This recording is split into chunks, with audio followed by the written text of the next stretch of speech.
Extreme Rules is in the history books.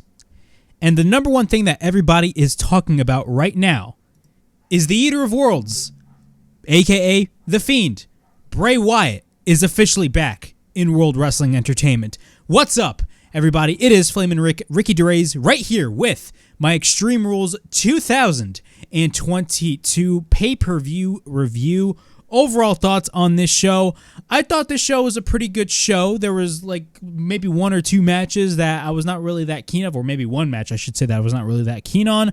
But overall, this show is a pretty good show in my opinion. Would I consider this one of the best WWE pay-per-views? No, but overall, this was definitely a great showing by WWE. We had 6 matches on the card.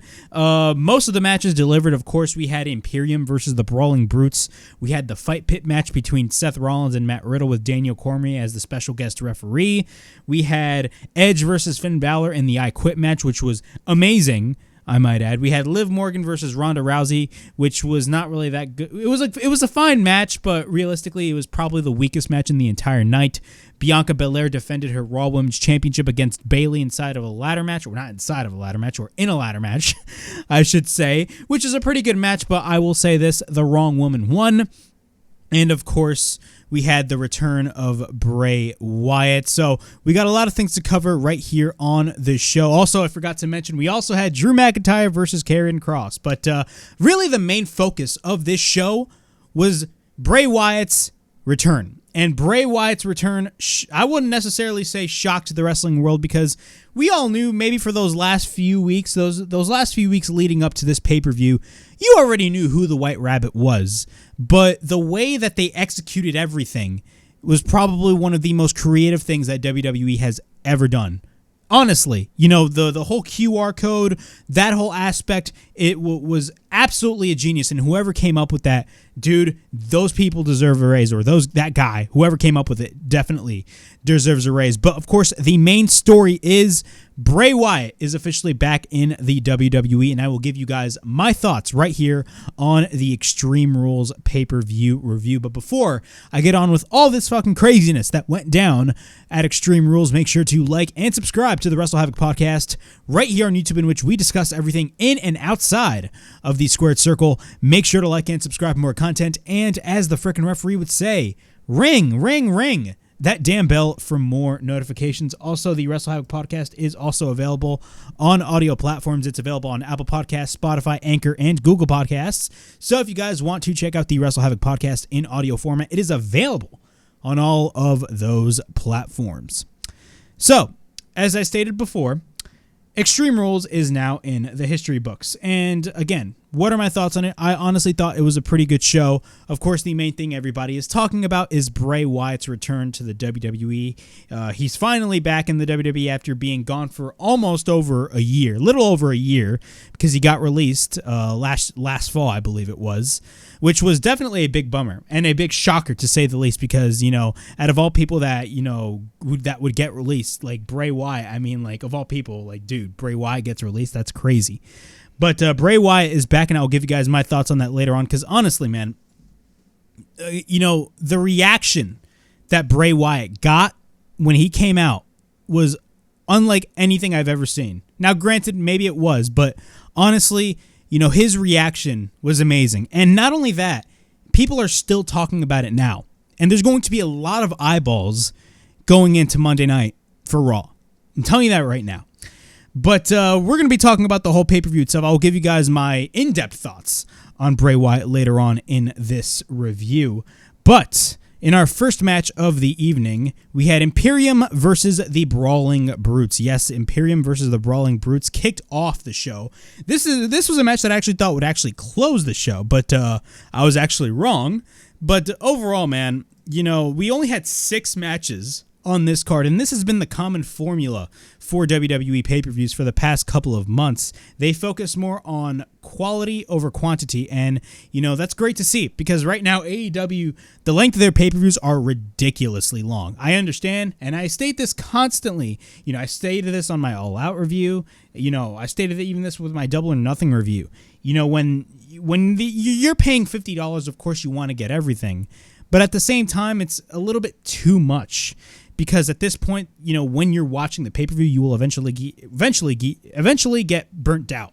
And, with Extreme Rules, I did not get burnt out whatsoever. Again, there were some mishaps on the show, but overall, this show was definitely a good show overall.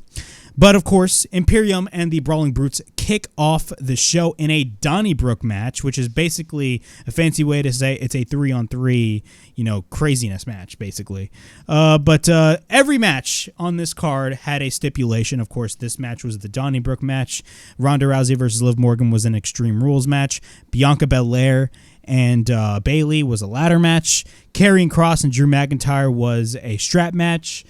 Edge versus Finn Balor was an I Quit match, and the main event was the Fight Pit match. So every single match on this card definitely had a stipulation, which is fitting for a show called Extreme Rules. Because I remember last year, myself and a lot of other people across the wrestling community were complaining at the fact that why the hell would you have a show called Extreme Rules and the entirety of the card has no Extreme Rules match whatsoever? See, this is the problem with shows like Extreme Rules or Hell in a Cell, or TLC.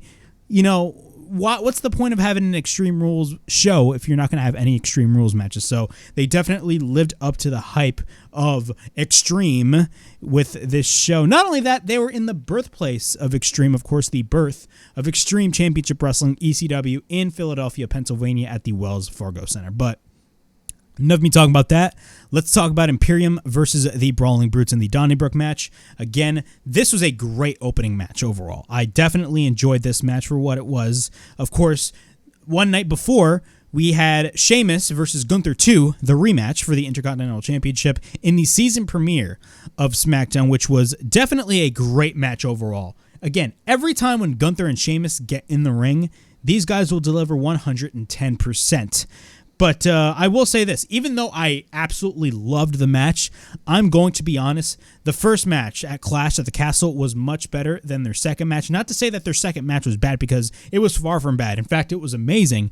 But if you really compare the two, definitely Gunther versus Sheamus 1 was definitely the much better match. Not only that, the atmosphere in Cardiff was unlike any atmosphere I've ever seen. But yeah, man, we had the Brawling Brutes versus Imperium. So Imperium consisting of Gunther, Giovanni Vinci, and Ludwig Kaiser, and the Brawling Brutes consisting, I should say, of Sheamus, Pete Dunne, aka Butch, which they're still calling him Butch. I don't know if they're gonna change him back to Pete Dunne, but we have Sheamus, Butch, and Rich Holland. The match starts. A brawl breaks loose. Butch fights off Giovanni Vinci.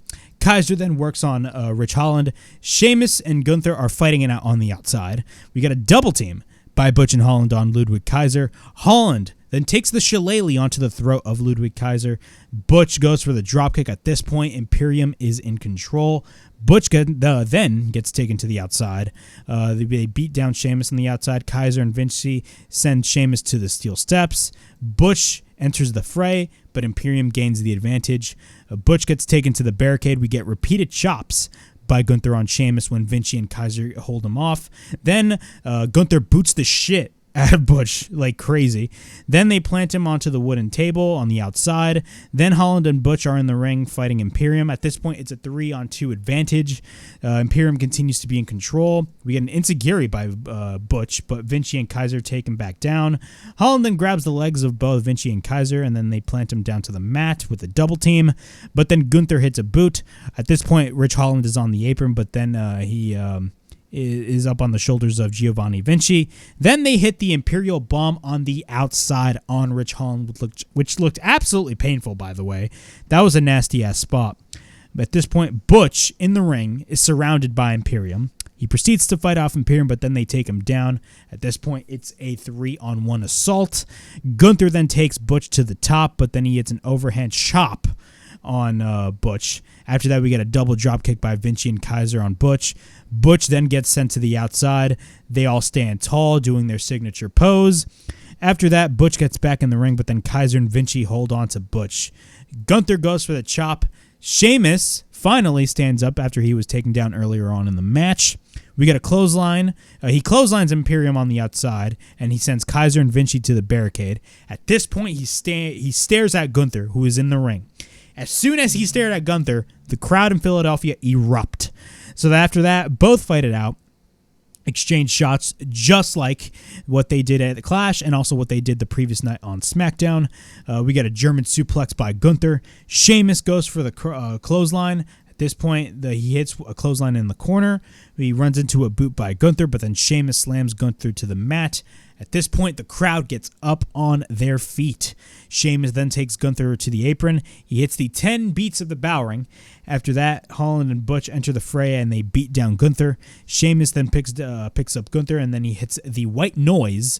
Sheamus then proceeds to hit the bro kick, but then we get a cover and a near fall when Giovanni Vinci hits a splash. After that, Rich Holland enters the fray. Giovanni Vinci goes for the clothesline. Imperium, that being Ludwig Kaiser and Giovanni Vinci, try to go for the Imperial Bomb, but then Rich Holland counters. Butch goes for a right on Ludwig Kaiser. After that, Gunther goes for the dropkick, but then Sheamus goes for a backbreaker. And then he applies the cloverleaf submission, the same submission that Gunther almost tapped out of. Now, granted, that wasn't necessarily a tap out that happened the previous night on SmackDown, but it was the same submission that Sheamus applied. So he applies the cloverleaf submission. Then he takes Gunther to the middle rope. Kaiser comes in with the shillelagh. We got a cover by Gunther and a near fall when Butch and Holland enter the fray. Then Giovanni Vinci and Ludwig Kaiser and Holland and Butch proceed to brawl. At this point, everybody is head at head or head to head. Then Sheamus and Gunther fight it out. Both exchange chops and shots. Butch runs in. At this point, there's mayhem in the match. Sheamus goes for a knee on Gunther. We get a cover and a near fall. Vinci and Kaiser drag Sheamus to the outside. They beat him down, but then they expose the announce table. At this point, Ludwig Kaiser is on the apron. Rich Holland then comes in, but then Holland drives Kaiser onto the ring apron, but Imperium proceed to gain the advantage. Butch is on top of the barrels that were laid out on the outside because this is a Donnybrook match. So Butch is on top of the barrels, and he hits a moonsault, taking out everybody. Gunther is in the ring, and then he has the shillelagh. He hits it on Sheamus, but then we get a cover by Gunther and a near fall. After that, Gunther takes Sheamus for a powerbomb, but then Holland and Butch try to break the fingers of Gunther. Then both Rich Holland and Butch hold on to Gunther. So at this point, the Brawling Brutes are basically getting revenge for what happened earlier on in the match. They hold on to Gunther. Then Sheamus hits the shillelagh on Gunther, but then Butch and Holland have shillelaghs of their own.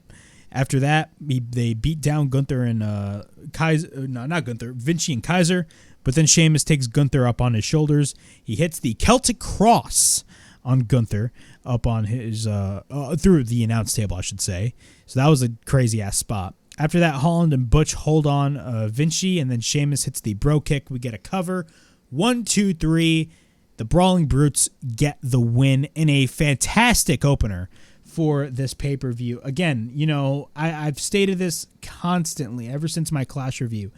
Every time Sheamus and Gunther are in a ring together, the crowd erupts. And Sheamus has never been as over as he has been in recent weeks. Because what Sheamus is doing now is absolutely fantastic. I could come on and tell you a couple of months ago when Vince McMahon was still in charge that I am not too keen on the Brawling Brutes at all. I think the way that Vince McMahon and his team had handled the Brawling Brutes and made Butch into like somewhat of a just kind of, you know, the third guy and like, you know, the three Musketeers, like I did not like the way that they were handling Pete Dunne and Butch. But now under Triple H, the group is actually now taken more seriously with, you know, this feud with Imperium, but also Pete Dunne himself is a little more slowly becoming Pete Dunne again. You know, he's still called Butch and he still goes for the random attacks, but they dimmed that down a lot.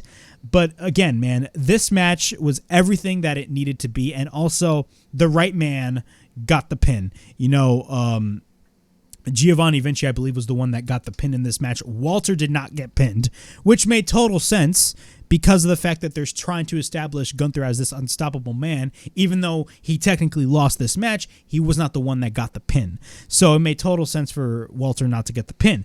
But, you know, Gunther is going to be having that Intercontinental title for a long period of time. He's going to hold on to that title for a while. But that also raises the question, who is going to beat Gunther for the IC Championship? Honestly, it's a no-brainer at this point. Realistically, it has to be Sheamus. Sheamus is right now the only guy that can match Gunther's strengths. Not only that, can hang with him. Of course, I'm talking in kayfabe. And it makes total sense because they already had 2 one-on-one matches. Now, where should that happen? Honestly, it should not happen now, but the way I see it, honestly, I wouldn't mind if they waited all the way till WrestleMania. A lot of podcasters in the wrestling community have been saying that. And honestly, I do not disagree. I think doing Gunther versus Sheamus 3 at WrestleMania is definitely, maybe a possibility. And that is something that they could possibly do and actually have Sheamus dethrone Gunther. But besides Sheamus, there's nobody that can dethrone Gunther. Sheamus is right now the only guy that can beat Gunther. That's it. But, yeah, man, overall thoughts on this match, man. This was a fantastic opening match. All right, let's continue on with the show. Miz, he's getting interviewed backstage. He doesn't want the interviewer to say the name of Dexter Lumis. Of course, for these past couple of weeks on Raw, Dexter Lumis has been stalking Miz and attacking him. Then after that, says that he's the most must-see superstar. He's trying to ruin his birthday celebration that his wife is planning this Monday. And then he sees a hockey mascot. Now, I do not watch hockey, but there was a hockey mascot, and he played a crucial part in this throughout the entirety of this show. He gives him a shirt, but then Miz drops it and then stomps it. And then he says that's what he thinks about his shirt and his city. So Miz is not too keen on what that mascot is doing. After that, we got our second match of the evening. We got Liv Morgan versus Ronda Rousey in an Extreme Rules match for the SmackDown Women's Championship. Overall, I was not really the biggest fan of this particular feud. I think, Liv Morgan's title run has, in my eyes at least, been kind of quite lackluster. I'm also not really the biggest fan of Ronda Rousey and what she is doing now. I mean, that's just me. And this feud, to me, is just kind of bland. I'm not really that big of a fan of this feud. The match itself was pretty good. It was not a bad match at all. But, again, Ronda Rousey winning the match was definitely expected. I didn't see Liv Morgan, winning this match at all. I definitely saw Ronda Rousey, winning this match. But the question is raised, who is going to beat Ronda Rousey for the SmackDown Women's Championship now that she won the title? But, right now I'm going to be going through the match. Liv tries to get the baseball bat, but then Ronda pulls her back. We got a roll-up by Liv Morgan and a near fall. Liv runs to the baseball bat, but then Ronda takes her down. Ronda has the bat at hand, and she drops it to the outside. We get repeated rights by Liv Morgan. Liv then gets hit with a knee by Ronda. Ronda then applies the ankle lock. Liv Morgan then escapes, and Ronda gets sent to the outside. Liv Morgan then goes for the knee. Liv goes for the baseball slide, but then we get repeated knees by Ronda. Ronda then slaps her when Liv was trapped on the apron. Ronda grabs the baseball bat that Liv had. After she grabs the baseball bat, Ronda takes her out and then shoots a fire extinguisher. So what happened was when Ronda takes Liv out, Liv had a fire extinguisher and she exposed the fire extinguisher on Ronda Rousey. Ronda then gets taken down, but then Liv Morgan runs into a shot with the baseball bat by Ronda Rousey. Hits Liv repeatedly with the baseball bat, which looked painful as fuck. Then Liv ducks the shot with the baseball bat and hits an enziguri. After that, Liv Morgan whips Ronda repeatedly with the baseball bat. After that, Ronda then uses her black belt that she came out of the ring with and hits Liv Morgan with it repeatedly. Liv then gets tied onto the ring post. Ronda hits the baseball bat on Liv, but then Liv drives Ronda onto the apron. Ronda and Liv are down. Liv Morgan gets basically after that takes out a table. Then the table gets taken back in the ring. We get repeated stomps by Liv on Ronda, but then Ronda comes in and drives the head of Liv Morgan onto the table. Then she hits a step-up knee on Liv. Liv at this point is on the middle rope. She applies her knees around her neck, then transitions into an armbar. After that, both get taken to the outside. We get a kick to the midsection of Liv by Ronda. Then Liv grabs a steel chair and hits Ronda with it. She takes the chair into the ring and sets it up in between the top and the middle rope. Then the chair gets knocked out. Liv escapes Ronda, but then Liv pushes Ronda and she lands shoulder first on to the ring post. We get a cover by Liv and a near fall. Liv then grabs the chair and then she hits repeatedly on Ronda Rousey. She throws the chair on Ronda, but then drops Ronda face first onto the chair. At this point, Corey Graves calls it the Van Morganator. Of course, if you guys do not recall, Van Dam has this move called, the RVD, I should say, has this move called the Van Daminator. So what happened was Liv Morgan threw a chair at Ronda Rousey, and she basically lands Ronda face first onto the chair. Very similar to the Van Daminator. So then we get a cover and a near fall. Then after that, Morgan then gets set. She sets up a table. Then she takes Ronda to the table. Then Liv Morgan goes to the top. Then she hits the senton on Ronda through the table. We get a cover and a near fall. Ronda then catches Liv into an armbar. Liv then tries to fight back, but then Liv picks up Ronda Rousey. Liv powerbombs her on the broken table, but then we get a cover into near fall. But then Ronda still holds onto the arm of Liv Morgan. After that, Ronda applies the what it looks like it's called a bicep crusher. Then after that, Liv Morgan fades. The bell rings. Ronda Rousey is your new SmackDown Women's Champion. All right, so what to discuss with this match? Overall, I thought the match was fine. You know, would I say this was the weakest match of the entire card? Yes, I would. Would I put this as one of my favorite matches in the whole show? Absolutely not. But was this match like terribly bad? No, it wasn't. It was a fine match. It was not a bad match, nor it was a good match. I'm kind of like right in the middle when it comes to this match. Now, Ronda Rousey winning the SmackDown Women's Championship was definitely the right call to make, because again, I'm not really too high on Liv Morgan right now as champion, so it was definitely the right decision to put the belt on Ronda. But the question again is, what are they going to be doing with Ronda after this? That is the main question that, you know, a lot of us need to ask ourselves. But that was a weird submission. But after that, this was a very interesting thing that happened after the match as well. So Liv Morgan loses the championship. You would expect her to be sad, or, you know, just have a disappointed look on her face. That is actually not what happened. Instead, what happened was Liv Morgan, you can see the camera, you can see the shot. Liv Morgan is actually smiling, and the commentators even mentioned this on commentary. Michael Cole and Corey Graves even mentioned, oh my God, is Liv Morgan smiling? She just lost her title. What is the point of that? I do not know why that was the case.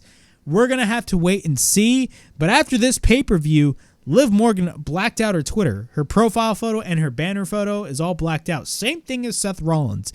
This is going to be a very interesting topic that I will discuss later on when I discuss about Bray Wyatt, because I got a lot of things to talk about that as well, because it's not just Bray Wyatt. Apparently there's going to be a new faction of Bray Wyatt, but we'll talk about that later on when we get there.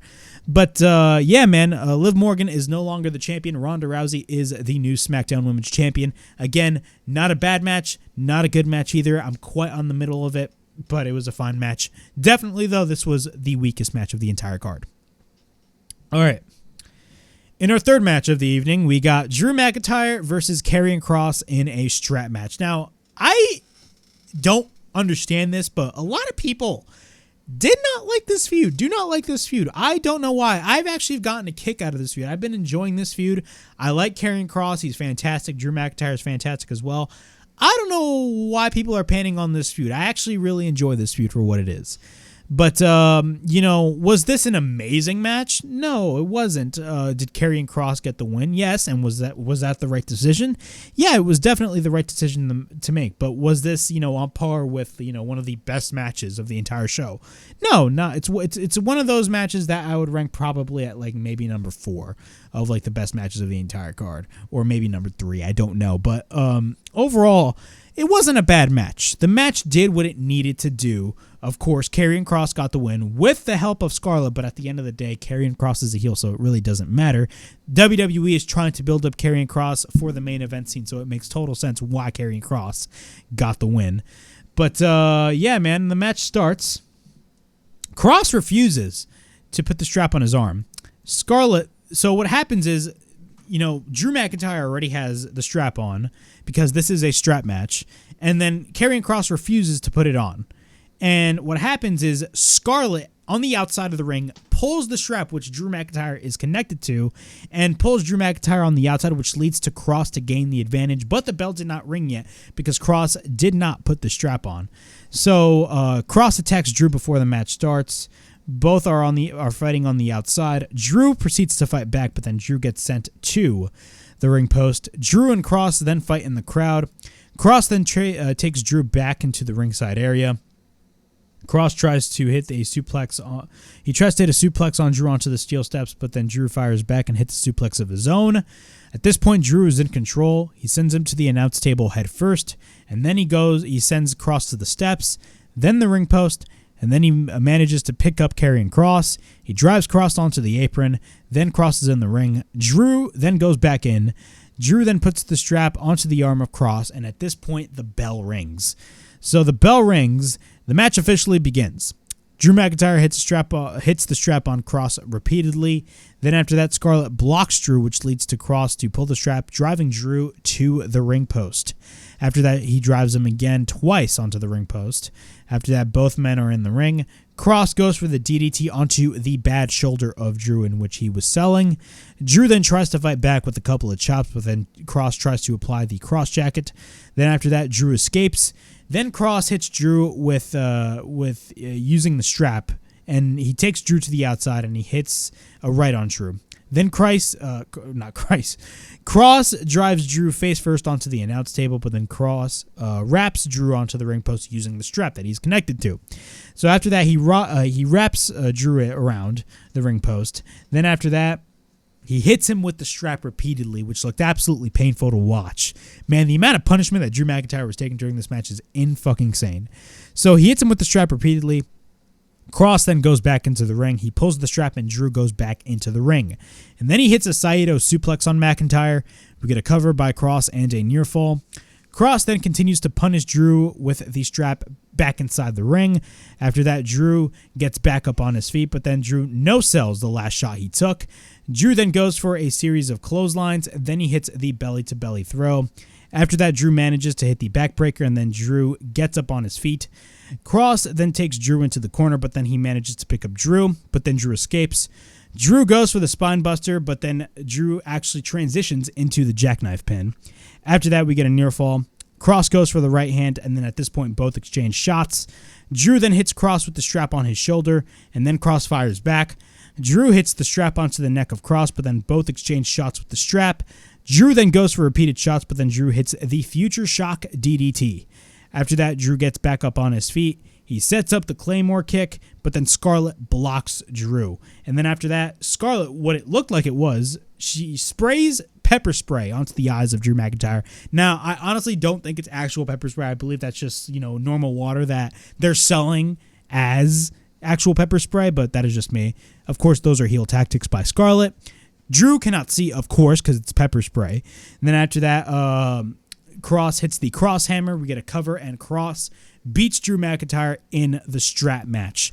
Overall thoughts on this match, I definitely enjoyed the match for what it was. I know a lot of people are not really too keen on this feud, but I'm actually enjoying this feud for what it was. Drew McIntyre losing and Karrion Kross winning was definitely the right decision to make, because if you are trying to build Karrion Kross, of course, it's pretty obvious that, you have to have him pin Drew McIntyre. But overall, it was a pretty good match overall. What are they going to be doing with Karrion Kross? Honestly, I do not know. We're going to have to wait and see. A lot of people say that he's connected to Bray Wyatt when it comes to the group that he's apparently forming. I honestly do not doubt that at all, because of the fact that, Karrion Kross is doing something on his own. But honestly, why would you abandon the character that Karrion Kross currently has? I think that's really dumb in my opinion. But Karrion Kross getting the win was the right decision to make. Hopefully they do great things with Karrion Kross in the near future. Now, when it comes to Drew McIntyre, that is something I do not know as well. So we're going to have to keep an eye on Drew McIntyre after that. All right. Miz is on the phone. So backstage, this is a common occurrence throughout the entirety of the show. Miz is backstage. He's on the phone with Maurice. And then all of a sudden, this mascot once again is next to him, and then Miz is pissed off, and he looks at him straight in the face and said he is on the phone, and leaves. In our next match, we got Bianca Belair versus Bayley in a ladder match for the Raw Women's Championship. This was a great ladder match. I definitely enjoyed this match. The spots, especially near the end of the match, was definitely enjoyable in my opinion. But I will say this: the wrong woman won. Because if you are trying to establish Damage Control as, this unstoppable heel faction, it would only be fitting if you had all three members of Damage Control have all, the women's tag team titles and the Raw Women's title. So the fact that they had Bianca Belair lose this, well, not Bianca Belair lose, the fact that they had Bianca Belair win this match, I thought was a dumb decision. I thought they should have had, I thought right now this was the best time for Bayley to get the win. That's just me. But, the match starts. Both fight it out. Both knock each other down. Both go to the outside, but then both Bianca and Bayley try to bring ladders into the ring. Both climb their respective ladders, but then Bianca's ladder is much larger than Bayley's ladder. So after that, Bayley comes in, and then she takes her ladder, but Bianca and herself do a tug-of-war with the large ladder that they have. Bianca's on the outside. Bianca manages to actually climb the ladder. So what happens after that is Bayley takes her to the outside and drives Bianca onto the ladder that is actually on the outside of the ring, because there was like a portion of ladders around the ring in the ringside area. So after that, after she drove Bayley onto that ladder, Bayley manages to catapult Bianca on another ladder. Then after that, Bianca manages to climb the ladder and actually enter the ring, which is a great transition right there. Bianca Belair is great at what she does. Bianca then climbs the ladder that is set up actually in the ring. Bayley then comes in and then takes her down. Bianca climbs again, but then Bianca jumps off and sends Bayley face first to the ladder. Bianca then sends Bayley onto the ladder. Then we get a cartwheel standing moonsault by Bianca Belair on Bayley. Bayley then takes the second ladder in the ring, and then she drives Bianca into the corner with the ladder. Bayley is in control. We get a back elbow by Bayley, but then Bayley goes for the sunset flip, driving Bianca onto the ladder. After that, Bayley then sets up the ladder. Bayley proceeds to climb it. Bianca comes back, but then Bayley drives Bianca headfirst onto the ladder. Bianca then closes the ladder and drives it into the midsection of Bianca Belair. Then she slides the ladder, sending Bianca to the outside. Bayley then positions the ladder between the barricade and the steel steps. Then after that, Bianca gets set on top of the ladder. Bayley then goes for the elbow drop on Bianca on that particular ladder. Bianca comes back. She fights with one arm at this point, so Bianca is selling that one arm throughout this portion of the match. Bayley then drives Bianca onto the apron. Bayley then drives the ladder on Bianca. Bianca then picks up the ladder, one half of the ladder, because I believe that portion of the ladder was actually split in half. So one half of the ladder, and she drives it onto the back of Bayley. Then Bianca takes the large ladder back into the ring while selling her left arm. Bianca then sets up the ladder into the center of the ring. Bianca then climbs the ladder, but then Bayley is behind her. Bianca then gets taken down, but then Bayley climbs, but Bianca pulls her down. Then after that, I believe Bianca manages to hit a spine buster. It was a very weird looking spine buster on Bayley. Bianca then climbs the ladder, but then Bayley kicks the ladder, dropping Bianca onto the outside. Bayley then takes out a piece of the knee brace that she had. Bianca ducks a shot, and then Bianca picks up Bayley with the KOD and hits it. But then Bianca climbs the ladder. Then Damage Control comes in. Now, I believe when Bianca hit the KOD, Bayley was actually holding up a ladder while she got hit with the KOD. So Bayley actually fell face first onto that ladder, which looked absolutely painful to see. She was actually bleeding at this point in the match. So Damage Control, the tag team champions, Io Sky and Dakota Kai come in. They interfere in the match. And at this point, you would honestly think that they would actually cost Bianca the title, but that is actually not what happened. They tried to cost her the title, but that didn't happen. Bianca actually manages to fight back. They drag Bianca Belair. Io Sky comes up to the top, and then Bianca then comes in, and then she takes both Io Sky and Dakota and hits the double. Yes, she hit a double KOD, which looked amazing. Bayley comes in, and she drives Bianca onto the ladder. Then after that, she hits the Rose Plant. Bayley sets up the ladder, and she tries to place Bianca under the ladder so Bianca won't manage to basically move herself. So at this point, she's trapped. Bayley climbs the ladder, but then Bianca lifts the ladder, knocking Bayley down onto the rope. Bayley and Bianca race. They race each other climbing up the ladder.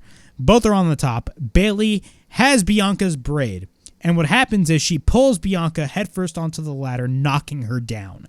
After that, Bianca goes down and comes back and hits she basically hits the braid on Bayley. Bianca then tries to pick up Bayley, but then Bayley has the ladder at hand. She hits the KOD on the ladder. Then Bianca climbs the ladder. Bianca gets the win, so she retains the championship. Again, this was a great match overall, but I would have had the outcome go to Bayley because, the damage control stuff to me, it's fine. This is the main problem with damage control, and it's not necessarily the talent that they have. It's not Bayley, it's not Io, and it's not Dakota. It's the fact that I just don't care. They're not making me care when it comes to this faction.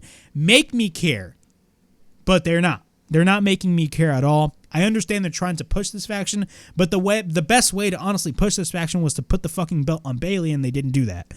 So I don't know what they're doing with Bianca and damage control in the near future. Now they do have War Games coming up in November, so it's probably going to be Team Damage Control versus Team Bianca of some sort. We do not know because there's going to be 2 War Games matches at Survivor Series. There's going to be a men's War Games match and there's going to be a women's War Games match. So we're going to have to wait and see what they do here. But again, I would have much rather had Bayley win the belt, and then you could definitely establish Damage Control as a top heel faction on the Raw brand, but they didn't do that. All right.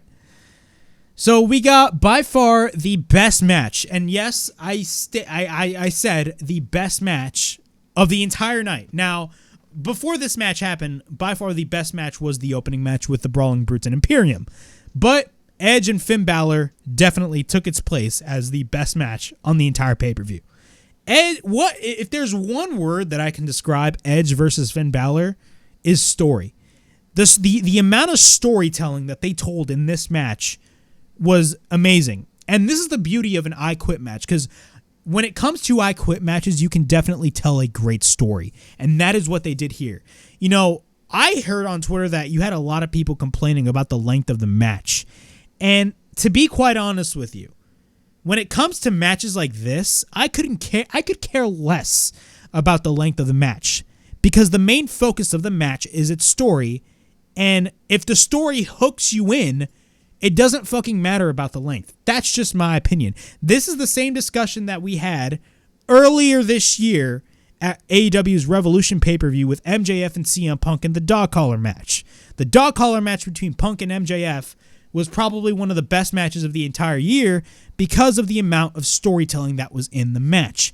This is no different. This match was amazing. If the storytelling in the match hooks you in, realistically, you don't really need to worry about its length. That's just me. But Edge and Finn Balor in the I Quit match, this match was amazing. This was fantastic. I loved this match. This match definitely established Judgment Day as a top faction, not only on the Raw brand, but in WWE in general. Because Judgment Day, when they first started, when Edge started the faction back, I believe it was in April or March, I actually enjoyed it. I was one of the very few people that actually enjoyed the faction. I know a lot of people did not, and a lot of people were thinking that it was actually starting to get a little bit repetitive, but I was not actually one of those people. I was actually, I would go as far as to say, bro, heel Edge definitely deserves a WWE championship run because he's a great heel at doing it. Edge is one of the best storytellers in the history of this business. And when it comes to the Judgment Day group and, the way that they kicked out Edge, I thought it was actually way too early for that. But ever since Triple H took over, one of the main focuses on Raw was Judgment Day. And what they're doing with Judgment Day right now is amazing. I love what they're doing. I love the storyline that they're telling. Of course, Dominic Mysterio, joining the faction was probably one of the best things that they did to that kid's career. And not only that, man, one of the biggest highlights of this match was Michael Cole. And after I go through the match, I'll talk about why Michael Cole was definitely an influential, like a very important part of this particular match, because the emotion that he showed was amazing. All right, so the match starts. Edge takes Balor into the corner. We get repeated headbutts by Edge. Edge goes for a swinging neck breaker. We get repeated rights by Edge. At this point, Edge is in control.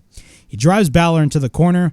Then the referee has the microphone. Of course, since this is an I Quit match, the only way to win this match is for your opponent to say, I quit. So Edge hammer throws Balor into the corner and he sends him to the other corner. But then Balor hits a shotgun dropkick on Edge's knees. Edge is in control with repeated knees. Edge then says no. Then after that, we get a chop by Balor. Balor then works onto the knee of Edge. Then we get a chop by Balor. Balor continues to work on Edge. After that, Edge fights back with headbutts, but at this point, Balor continues to be in control. Edge says no once again. After that, we get a takedown by Balor, and Balor applies the figure 4 leg lock. Edge gets asked if he wants to quit. Once again, he says no, and you could actually hear him on the microphone. He's like, get the microphone out of my face, which was funny as shit. Edge reverses the figure 4, so now the advantage is in Edge instead of in Balor. After that, Balor gets offered the microphone. Balor says no, and then Balor reverses once again. We get repeated rights by Balor, but then Balor goes to the outside. Edge then goes to the outside, but then Balor pulls the apron, and Edge gets trapped. Balor then goes for repeated stomps onto the back of Edge. Edge gets asked. Edge says no. Balor goes for repeated rights, and then Balor takes Edge to the announce table and bounces his head onto the table. Edge says no once again. Balor then drives him again, and this was actually one of my favorite portions of the entire match. So Balor was just going all in, no pun intended, on Edge. He was literally bouncing his head repeatedly, and when I mean repeatedly, I mean repeatedly. He kept on bouncing his head over and over and over again, and Edge still said no. So after that, we get repeated rights by Balor, but then Edge pushes Balor onto the ring post. We get repeated rights once again by Edge. Balor then counters the sling blade. Edge says no. After that, he drives Balor through the barricade. Balor says no once again. At this point, Balor gets taken to the crowd. Edge is chasing Balor around the arena.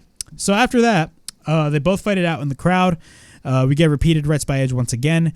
Balor gets offered the microphone. Balor says no. Edge goes for the suplex onto the floor. And then Balor gets offered the microphone once again, and he screams never. Edge then goes somewhere. He goes somewhere we don't know. So, like, I believe he's going to one of the hallways of where you enter when you go. If you're in an arena, of course, you enter this small hallway where you go to your seat. So he goes. He basically walks in a random fucking place, and then Edge comes back with the hockey stick. So he comes back with the hockey stick, and at this point, they're on the kickoff table, which is the kickoff panel that they do before the pay-per-view starts. So they're on the kickoff table. Then Edge drives the the hockey stick onto the face of Finn Balor. Balor escapes, and it looks like Balor is running away. Edge chases him, and then he drives Balor's head onto the table. Balor says no. Both go to the steel. I was about to say the steel steps, not the steel. Those steps are concrete. Both go up the steps of the Wells Fargo Center in Philadelphia. And this was so funny. So I saw this tweet, and I'm gonna take a little break from this match. So I saw this tweet of, I was expecting either Balor or Edge to do what Samoa Joe did at TNA's Bound for Glory back in 2008. Because if you guys do not recall, during that match, because Samoa Joe faced Sting in TNA's Bound for Glory back in 2008, and one of the spots that Samoa Joe did was literally, he fucking hit a dropkick. Samoa Joe, for a man of his size, he hits a dropkick on Sting, and he lands on his ass on the concrete floor, which is hilarious. Somebody tweeted that out, and it was a photo of Samoa Joe setting himself up to do that particular spot, which was hilarious. Just wanted to point that out there. But both are on the steps. Balor sends Edge to the wall of the section. Balor then gets caught by Edge and gets driven face first onto the wall. Or I should say on the overhead, where the exit sign is. Edge then tries to spear him, but then Balor ducks and lands onto the railing of the steps. So he lands on his groin, which looked absolutely painful. Balor then applies the submission on the railing. Then Edge says no. Then at this point, beer gets thrown. So it looked like a fan randomly threw beer in the crowd.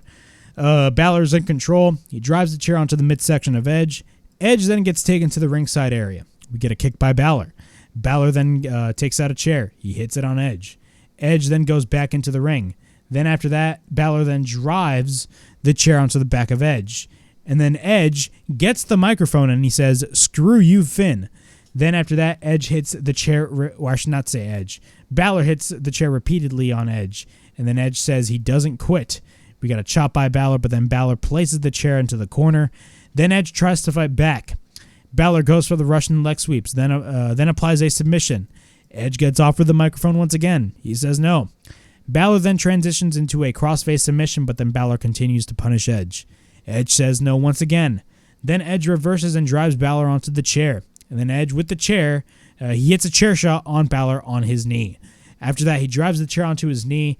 Edge then applies the Educator, which is a very old school move. Then Balor almost quits, but then Priest enters the fray. So at this point, the entirety of Judgment Day is coming out. So Damian Priest is the first one that comes out. At this point, Balor is up on his feet. And then Dominic Mysterio comes out. So Dominic comes in, and this is where the shit gets real. So Dominic comes out. Edge spears Balor through Priest and Dominic on the outside. Balor gets taken back in the ring, but then Rhea Ripley has handcuffs on Edge. So she handcuffs Edge on the top rope. So she handcuffs Edge. Rhea Ripley has the key. And then Judgment Day is behind Edge. And Edge tries to fight them off with one arm. And Balor takes out the kendo stick. Balor goes for repeated shots on the kendo stick. And this was something that I really wanted them to do. Since they were in Philadelphia, what is synonymous with Philadelphia? ECW. And one of the best moments in ECW's history was when Sandman, back I believe it was, I don't know, I think it was 95? I could be wrong. But it was when Sandman had the kendo stick. Tommy Dreamer had to take like 10 lashes with the kendo stick. And every time when Sandman hit Tommy Dreamer with the kendo stick, Tommy Dreamer would grab the microphone and he would basically say, "Thank you, sir. May I have another?" Now, Edge did not say that. I really wanted him to say that, because if he said, "Thank you, sir. May I have another?" that would have been so cool. Because, of course, they're in Philadelphia, and the show is called Extreme Rules. But that did not happen. But, Finn Balor is hitting repeated shots on Edge with the kendo stick. But it would have been really cool if Edge said, "Thank you, sir. May I have another?" Rey Mysterio then comes out. He takes out Priest with the chair. Rey goes for the crossbody, and he hits the 619 on Priest. So Rey Mysterio is now part of this craziness that's going out.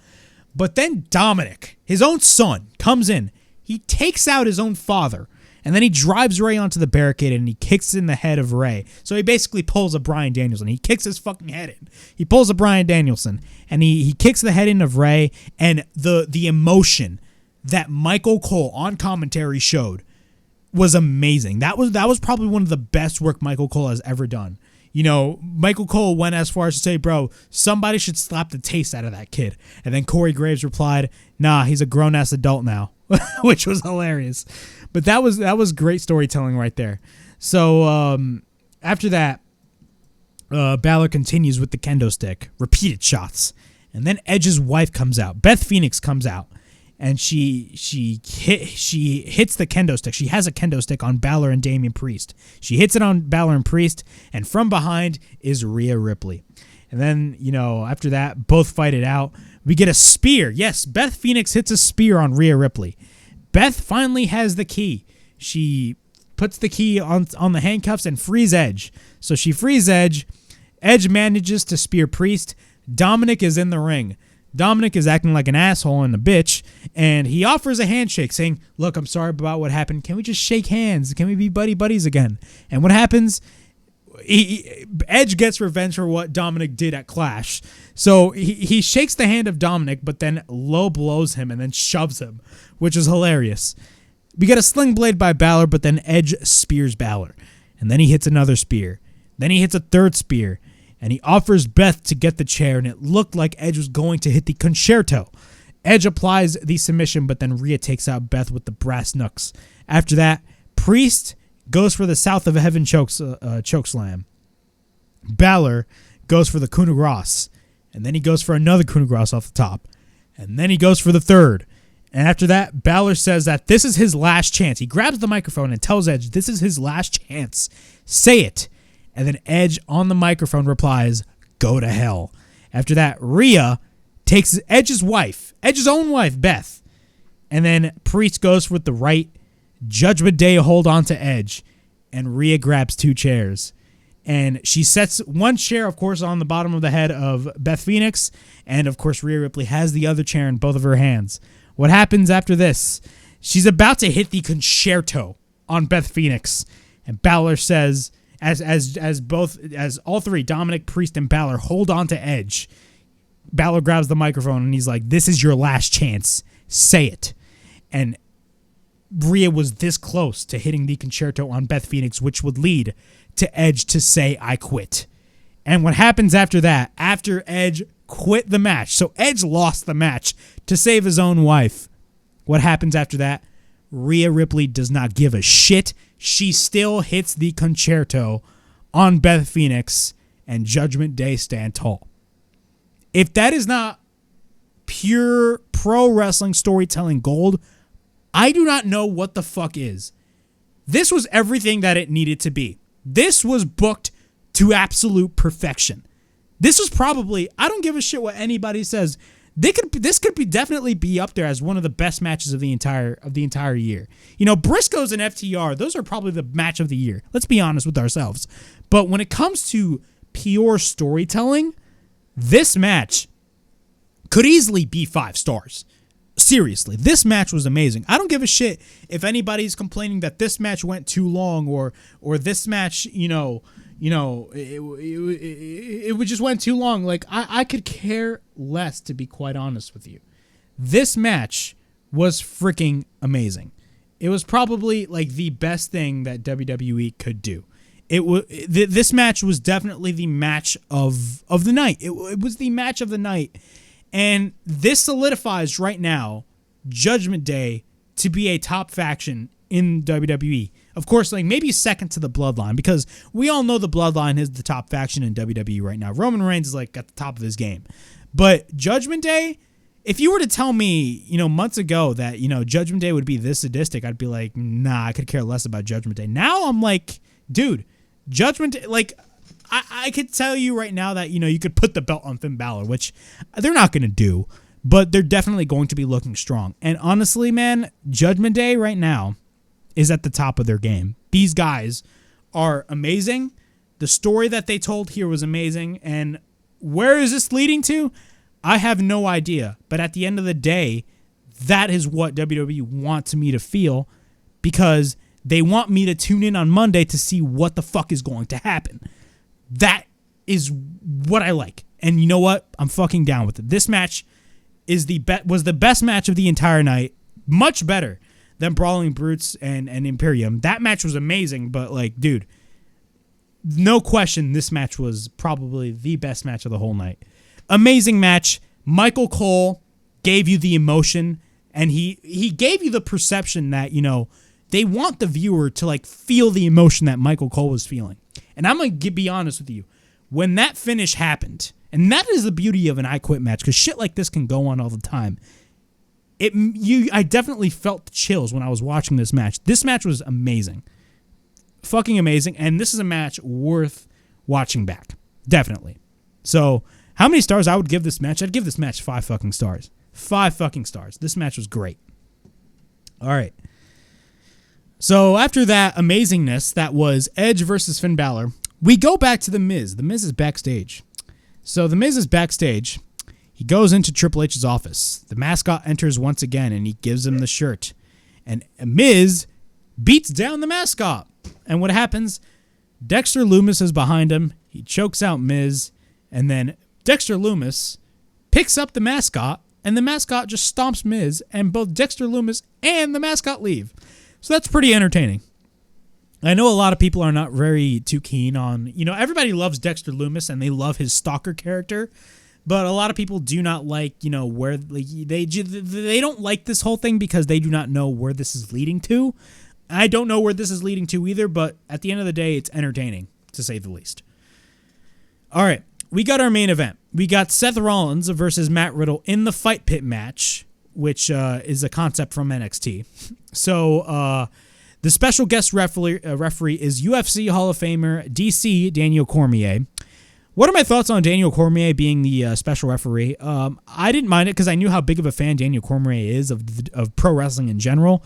Because if you guys not realize this, but Daniel Cormier was actually in the crowd when Seth Rollins won the WWE title back in 2015 at WrestleMania 31 at Levi Stadium.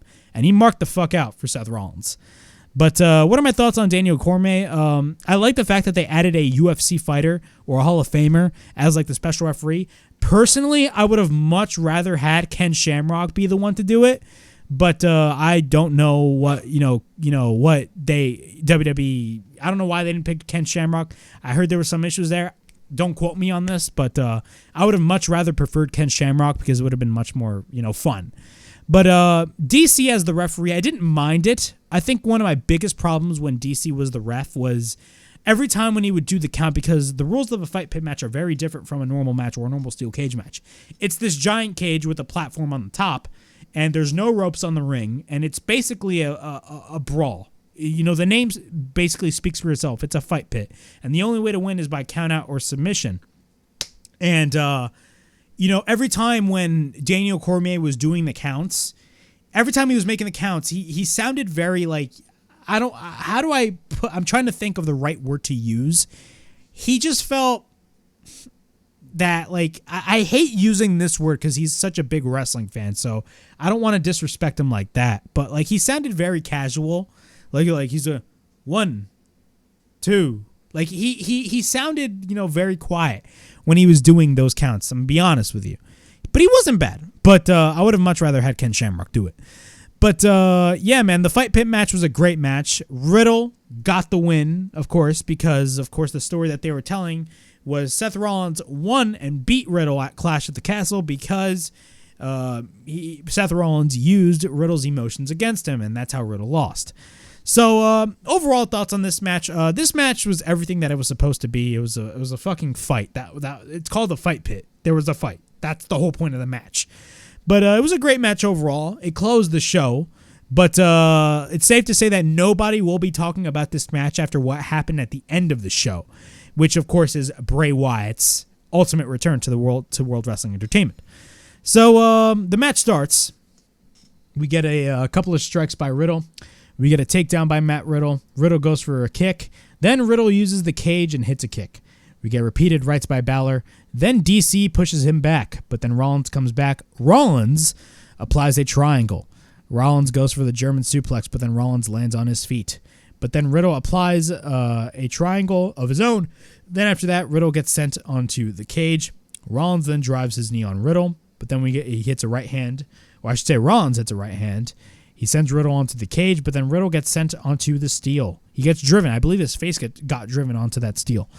After that, we get a right elbow by Riddle. Riddle then gets up, and then we get a back elbow by Rollins. Rollins then hits the super kick, and then he goes for another super kick. Rollins then goes after Riddle when Riddle almost got up. Rollins goes for a suplex onto the steel cage. After that, Rollins goes to the top of the cage. So he's on the platform. Actually, no, he doesn't go on the platform yet. But what happens, he climbs up the cage. And actually the attire that Seth Rollins was wearing was a tribute to RVD, which is fucking awesome. A lot of RVD, references right here. Of course, as Liv Morgan did in the Ronda Rousey match, the Liv Morganator, as Corey Graves stated. But Rollins hits a frog splash. So he goes for a frog splash. DC makes the count. Rollins gets up. Rollins goes back for the attack. Rollins then goes for the Peruvian necktie. After that, Riddle escapes. Riddle hits the RKO. Yes, his mentor Randy Orton's move. He hits the RKO. Both get up. Both exchange shots. Riddle goes for the high kick. Rollins then hits an elbow. Riddle gets hit with an elbow. My apologies. I messed up my notes right there. Riddle then blocks. Riddle then tries to hit the RKO, but then Rollins counters, and Rollins hits the stomp. DC goes for the count on Riddle, but then Rollins climbs up the cage. He tries to go for the stomp, but then Riddle ducks. Riddle then has Rollins up on his feet. Rollins is on the top of the platform of the fight pit, and then Rollins walks around. Riddle climbs up as well. Both fight on the top of the platform. So after that, Rollins bites the fingers of Riddle, I believe, one of which bit each other's fingers. Riddle applies the rear naked choke. Riddle then goes for the head scissor, but then Seth Rollins has Riddle up. He hits the buckle bomb into the corner of the fight pit. So they're on top of the platform, and Rollins hits the buckle bomb on Riddle on the cage where the platform is, which you saw the emotion that Corey Graves on commentary had. He looked freaked out. Like he was afraid that these guys were going to fall off or something. It looked crazy.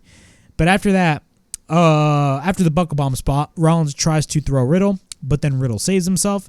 Rollins hits the pedigree. Then Rollins wants DC to count, but he cannot count because they are not in the ring. So after that, Rollins misses a stomp. Riddle hits the RKO, but then Rollins falls to the outside. Riddle is on the platform, but then Riddle hits the Broton off the top, which was probably the best spot in the entire match. Riddle goes for the Broton, and the way that Riddle sold that, I guarantee he was in legit fucking pain. That was crazy. But Riddle hits the Broton off the top. Riddle applies the triangle. Rollins encounters the powerbomb, but then Riddle still has it applied. Rollins taps out, and Riddle wins the fight pit match in the main event of the Extreme Rules pay-per-view.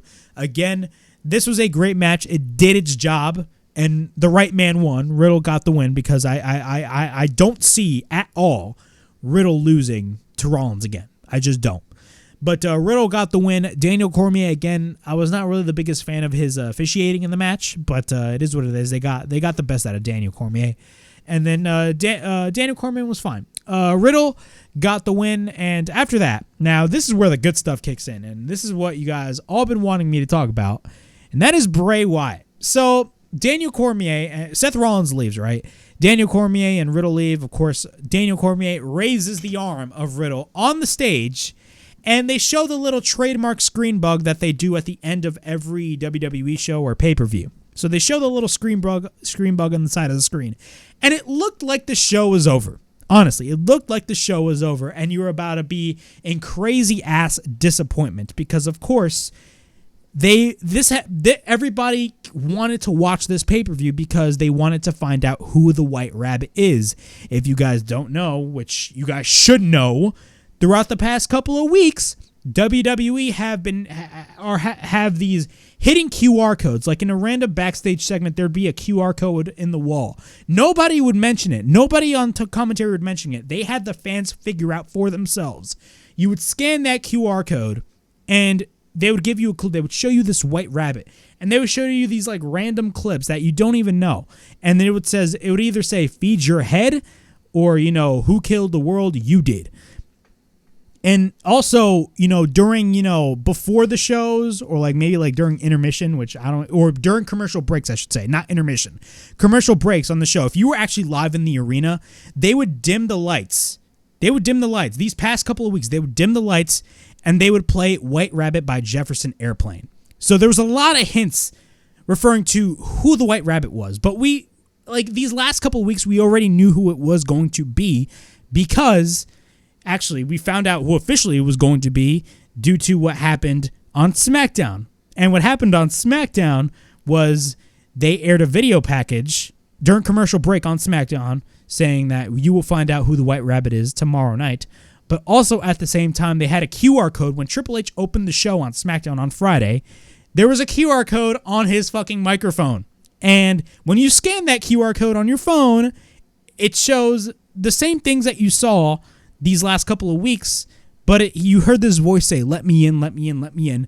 What does "let me in" mean? Of course, that is the quote by the Fiend, Bray Wyatt. So, all eyes were on this pay-per-view because of Bray Wyatt. So Riddle and Daniel Cormier leave, and they showed the little screen bug, and you were about to be in disappointment because you were not going to get who the fucking White Rabbit was. But what happens after that?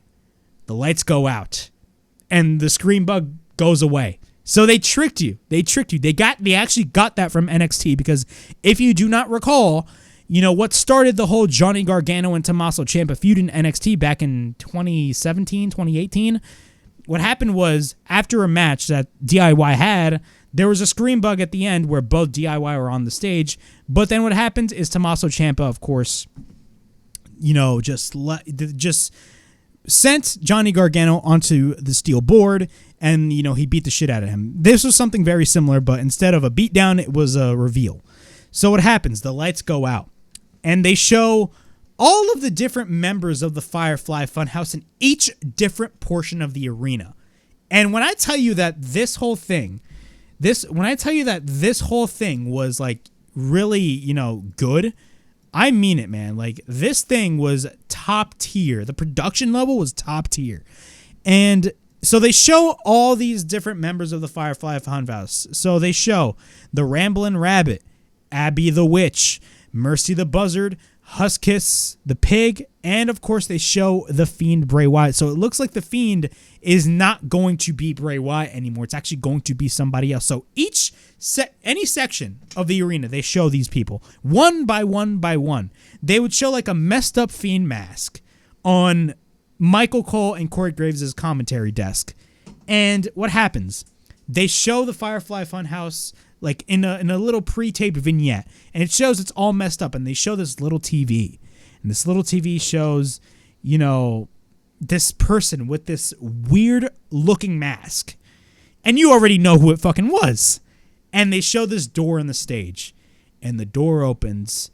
It's a guy with the lantern in his hand, and he comes out, and you already know who it was. He takes off his mask. It's Bray Wyatt, Wyndham Rotunda. Bray Wyatt is officially back in the WWE. I'm speechless, man. The reaction in Philadelphia that Bray Wyatt got was unlike any reaction I've ever heard. Now, we've seen reactions before. Like, everybody talks about CM Punk's return to pro wrestling after 7 years in AEW last year. The reaction that he got was amazing. And I'll talk about this later on, but, everybody after this jumped on, the comparison train and made up a narrative that, AEW's in trouble after this. AEW's not fucking in trouble, so don't even make up your bullshit narratives. But Bray Wyatt's return was inevitable, and you knew when Triple H first took over a couple of months ago that Bray Wyatt was not going to go to AEW at all.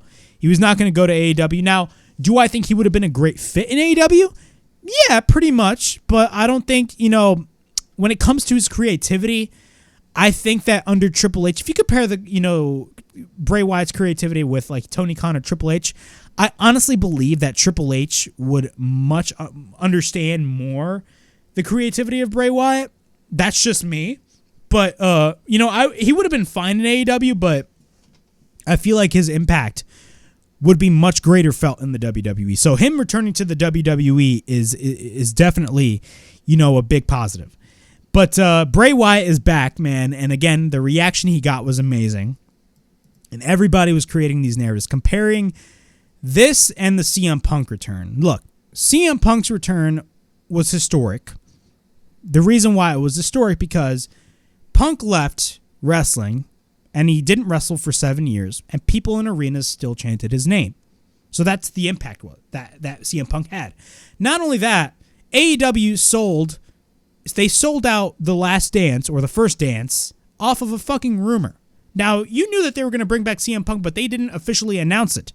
So they basically sold out an arena based off a rumor. Okay? Now, am I saying that CM Punk's return was better than Bray Wyatt's? I'm not going to compare the two, because I think the two are very similar, but at the same time, they're very different as well. And also, when it comes to this whole thing, I think this is a scenario that can't we just enjoy both returns? Like, instead of just going straight on, I hate using this term, but tribalism, because everybody uses it. That's why I don't want to use it, but I have to. This whole tribalism shit is ridiculous. And honestly, Bray Wyatt's return was definitely felt upon the entire wrestling community, and people are still talking about it to this day. So I wouldn't necessarily compare it to the Punk return, but I would say it's up there. It's definitely there. I'm not going to say one's better than the other because both are on an equal level. But overall, man, Bray Wyatt's return was amazing, and, I think they're going to be doing a lot with Bray Wyatt. Now, Bray Wyatt apparently is not coming alone. Bray Wyatt apparently is going to be having a faction of his own, and I think it's going to be called the Wyatt Six. Maybe not. Correct me if I'm wrong. Don't quote me on that. But a lot of people are speculating that it's going to be called the Wyatt Six, and each members of the Firefly Funhouse are going to be individual wrestlers. I heard some rumors that, maybe Joe Gacy, if you guys do not know who Joe Gacy is, he's a wrestler on NXT. He could possibly be one of the members. There was a report that Bo Dallas, which is Bray Wyatt's real-life brother, and he was also a wrestler in the WWE who was misutilized a lot, and also, even treated as a jobber because he was booked as a jobber. You know, he's going to come in as well, most likely be part of this faction as well. So that is great to see as well. And also, it raises the question if other top guys are going to be a part of this faction. Now, after Extreme Rules, if you looked at the Twitter profiles of Seth Rollins and Liv Morgan, they blacked out their Twitters. Their profile photos and their banner photos are plain black. There's no photos on there whatsoever. Could this mean that they are part of this new Wyatt family faction? Seth Rollins, actually, I do not think that's going to be the case because of the fact that Seth Rollins has a fantastic character, and I wouldn't want him to ditch that character. That's just me. So Seth Rollins being a part of this faction, out the door. Liv Morgan, do I think she's going to be a part of this faction?